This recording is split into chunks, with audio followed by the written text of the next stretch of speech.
Good evening everyone. आज करते हैं म्यूटेशन थ्योरी ऑफ इवोल्यूशन और de Vries mutation theory. Lamarck's theory और डार्विन्स थ्योरी के कंपैरिजन में ये जो थ्योरी है डी वेरिस की थ्योरी, ये कंपैरेटिवली लेटेस्ट है, राइट, और यू कैन से न्यू है। This theory was given by Hugo de Veris in 1901. Basically, Hugo de Veris was a botanist जो कि एम्स्टर्डम यूनिवर्सिटी में प्रोफेसर थे। ठीक है, तो ये ह्यूगो डी वेरिस थ्योरी या डी वेरिस थ्योरी है, ये क्या कहती है? According to this theory, new species arise from the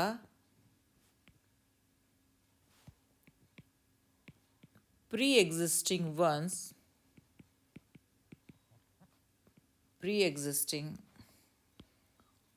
ones in a single generation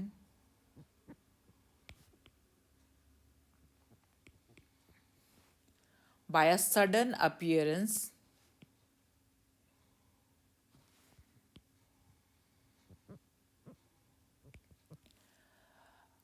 of marked difference called mutation. इसका मतलब क्या हुआ कि इवोल्यूशन जो है वो ऑल ऑफ अ सडन हो रहा है, और यू नो यानी कि इवोल्यूशन जो है वो डिसकंटिन्यूअस प्रोसेस है और jerky process, all of a sudden appear हो रहा है।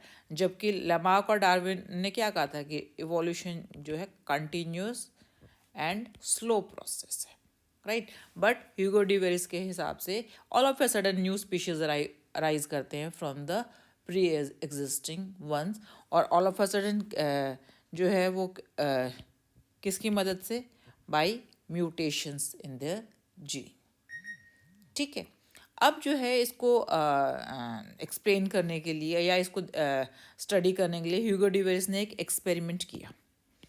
उस एक्सपेरिमेंट में उसने क्या किया कि उसके जो यूनिवर्सिटी में उसके जो गार्डन था उसमें बहुत सारे प्लांट्स थे। उनमें एक प्लांट था wild plant evening primrose.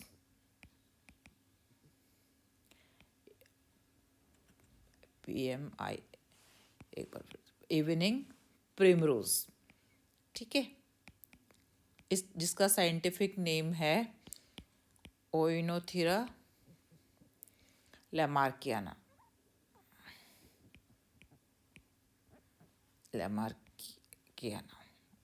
Right. अब ये एक येलो कलर का प्लांट होता है जो कि वाइल्ड में पाया जाता है। तो उसने नोटिस किया कि इस प्रिमरोज में कुछ प्लांट्स ऐसे भी हैं जो कि थोड़े से अलग हैं। ठीक है, इसके अलावा कुछ और प्लांट्स ऐसे भी हैं जो कि काफ़ी इससे जो है वो अलग है, मार्कली डिफरेंट है। अगर 5000 जो है उसने नोटिस किया, अराउंड 50,000 अगर प्रिमरोज प्लांट्स है तो उनमें से 800 करीब ऐसे प्लांट्स थे जो कि उससे मार्कली डिफरेंट थे। ठीक है, अब उसने इसके लिए इनको स्टडी करना शुरू किया। उसने क्या किया कि जो नॉर्मल प्लांट था ना प्रिमरोज का, वो नॉर्मल प्लांट लिया, उस नॉर्मल प्लांट को उसने सेल्फ पॉलिनेट कराया। ठीक है, अब सेल्फ पॉलिनेशन से क्या हुआ कि he found that majority of the two types of plants were formed. Majority of the plants जो है वो नॉर्मल थे, नॉर्मल प्लांट थे, and very few plants were different, यानी कि काफ़ी डिफरेंट थे, जिसको उन्होंने बोला वेरी डिफरेंट प्लांट्स। ठीक है, ये फ्यू थे, वेरी फ्यू इन नंबर, देवर, राइट। तो इन्होंने क्या किया कि ये जो डिफरेंट प्लांट्स प्रोड्यूस हुए ना फ्रॉम द नॉर्मल प्लांट्स, इनको फिर से सेल्फ पॉलिनेट किया. So they underwent self pollination, right. Self pollination जो है सीड्स की मदद से जैसे भी हुआ. सेल्फ पॉलिनेशन के बाद इफ़ यू सी, दो तरह के प्लांट प्रोड्यूस हुए. एक तो वेरी डिफरेंट, यानी कि जो पेरेंट प्लांट था वैसा ही इन्होंने जिसको नाम दिया हुआ है वेरी डिफरेंट प्लांट्स, जो कि मेजॉरिटी था. ठीक है. और इसमें भी एक स्मॉल पोर्शन ऐसा था जो कि काफ़ी अलग था, जिसको इन्होंने नाम दिया स्टिल मोर डिफरेंट प्लांट,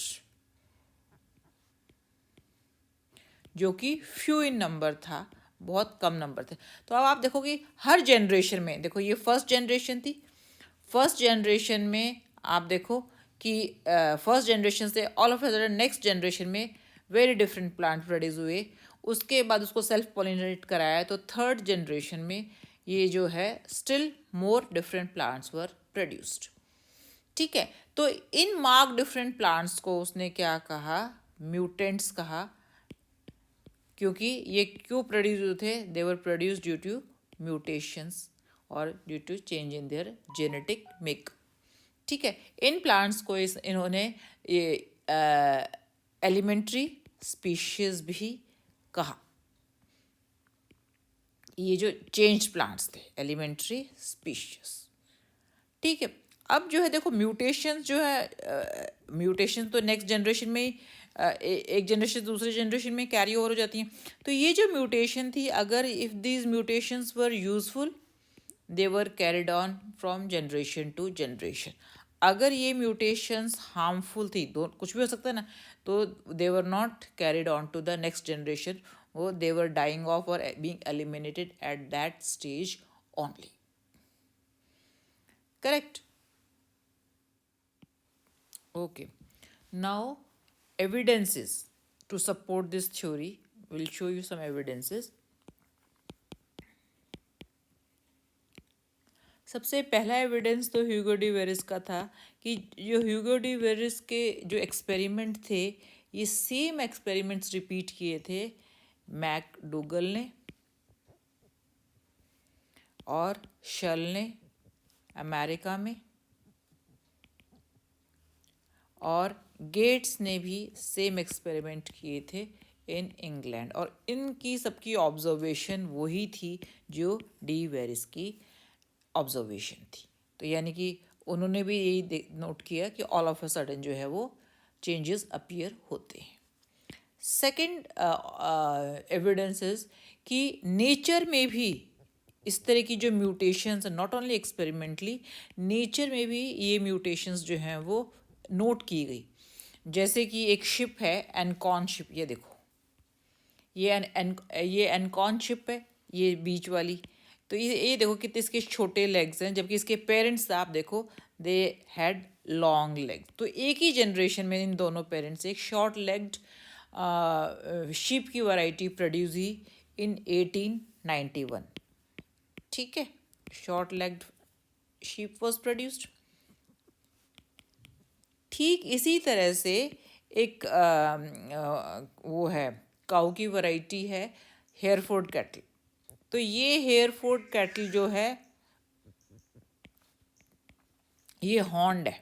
ठीक है. यानी कि इसके सींग है. और इसी से एकदम इमिडिएटली एक नेक्स्ट जनरेशन में ही हॉर्नलेस वैरायटी प्रोड्यूस हुई, या जिसको पोल्ड वैरायटी भी बोलते हैं. राइट. एक तीसरा एग्जांपल जो है, कई बार आपने देखा कि हेयरलेस कैट प्रोड्यूस हो जाती है नॉर्मल पेरेंट से, डॉग्स प्रोड्यूस हो जाते हैं या माइस प्रोड्यूस हो जाते हैं, all of a sudden appear हो जाते हैं किसी भी जनरेशन में. ठीक है. अब जो है, अब ये जो अच्छा एक चीज़ मैं बताना भूल गई, ये जो शॉर्ट लेग्ड शीप है, ये this was a useful mutation. क्योंकि अब जो फार्मर्स थे उनको जो है फेंसिंग के ऊपर से ये शीप कूद नहीं पाती थी, जंप नहीं कर पाती थी, और इससे शीप की प्रोटेक्शन का जो कॉस्ट है वो उनका कम हो गया. वो इजीली उनको रेयर करने लग गए. ठीक है. उसके बाद जो है अ, एक और एविडेंस जो है साइंटिस्ट ने जो है वो नोट किया कि अगर ये जो ह्यूगो डी वेरिस की ये जो जनरेशन्स थी, अब जैसे कहा ये देखो ये फर्स्ट वाला जो है नॉर्मल वो था, प्लांट था, second was mutant and third was mutant. तो साइंटिस्ट को लगा कहीं ये हाइब्रिड तो नहीं, तो कुछ साइंटिस्ट ने नोट किया कि नहीं, हाइब्रिड नहीं है। जो क्रोमोजोमल मेकअप है फर्स्ट प्लांट का, इट हैड 14। नेक्स्ट जो एलिमेंट्री वैरायटी थी 16 थी, इसमें क्रोमोजोम्स, अगले में 18 थे। दैट वे इस तरह से वो क्रोमोजोम्स जब बढ़ते बढ़ते 30 क्रोमोजोम तक पहुंच गए, और हर एक सेटअप में जिसमें क्रोमोजोम नंबर अलग है वो अलग ही स्पीशीज़ थी, उनमें काफ़ी चेंजेस थे। ठीक है, इस तरह से ये तीनों एविडेंस जो हैं ये शो करते हैं कि किस तरह से जो है ह्यूगो डी वेरिस की जो थ्योरी है वो ट्रू है या कर सपोर्ट करती है म्यूटेशन थ्योरी को। ठीक है, now evidences against mutation theory क्या क्या थे। एक तो ये कि जो म्यूटेशंस है इतना कॉमन नहीं है, कि जब देखो मतलब म्यूटेशंस होते रहते हैं और नई स्पीशीज़ जो है वो प्रोड्यूस होते रहते हैं, वो एक मतलब रेयर अक्रेंस है म्यूटेशंस। दूसरा ये कि अगर mutation all of a sudden होती है तो जो प्रोटेक्टिव कलरेशन है एनिमल्स के अंदर या फिर मिमिक्री है, ठीक है, मैं डिफरेंस बताती हूँ। प्रोटेक्टिव कलरेशन मीन्स जो ऑर्गेनिज्म किसी एनवायरनमेंट में रह रहे हैं वो वैसा ही कलर जो है जो कि एनवायरनमेंट का कलर है उनकी बॉडी का कलर भी वैसा हो जाता है, so that they are not spotted easily. और मिमिक्री में तो एग्जैक्टली जैसे लीफ इंसेक्ट है तो वो एग्जैक्टली लीफ वाला ही लुक देगा, या स्टिक इंसेक्ट है तो एग्जैक्टली स्टिक वाला लुक देता है, वो भी इजीली स्पॉट नहीं होते। तो प्रोटेक्टिव कलरेशन और मिमिक्री एक तरह से अपने प्रोटेक्शन के लिए एक अडेप्टेशन है। तो जो ये प्रोटेक्टिव कलरेशन मिमिक्री ये एकदम all of a sudden they can not be produced, these adaptations they take time to occur. तो जो ये थ्योरी है इसने ये प्रोटेक्टिव कलरेशन और मिमिक्री को एक्सप्लेन नहीं कर सकी। बट फिर भी जो ये ह्यूगो डी वेरिस की जो थ्योरी है एवोल्यूशन की वो काफ़ी सिग्निफिकेंट थी, बिकॉज इन्होंने म्यूटेशंस की बात करी, और म्यूटेशंस जो हैं वो इनहेरिटेबल है, वो पास ऑन होती है from one generation to another. तो वो जस्टिफाई भी करते हैं जो चेंजेस हो रहे हैं वो कैसे पास ऑन हो रही है from one generation to another generation. ठीक है, नो डाउट म्यूटेशन के साथ साथ इवोल्यूशन के लिए नेचुरल सिलेक्शन भी ज़रूरी है, और एंड आइसोलेशन ऑफ म्यूटेंट्स, यानी कि जो म्यूटेंट्स प्रोड्यूस हो गए वो अपने आप को जो दूसरी स्पीशीज से उनसे आइसोलेट भी कर लेते हैं ताकि उनकी अपनी आइडेंटिटी बने। तो ये दो प्रोसेस भी म्यूटेशन के साथ साथ ज़रूरी हैं, राइट। तो आई होप तुम्हें ये जो थ्योरी है ह्यूगो डी वेरिस की जो थ्योरी ऑफ इवोल्यूशन है वो समझ में आई होगी। Thank you very much.